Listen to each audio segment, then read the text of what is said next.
We have default member values in Java annotations.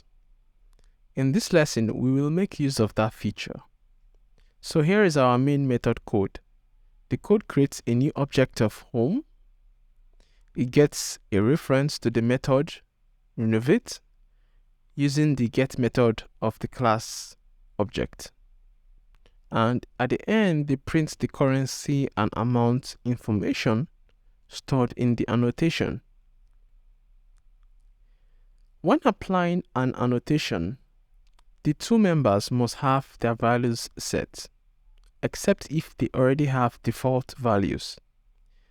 Default values are specified using the default keyword, followed by the desired default value. At this point, we can decide only to set the value of one of its members. The other member will use the set default value. You will see that the default $currency value is used in the printout statement. We can do the same for amount.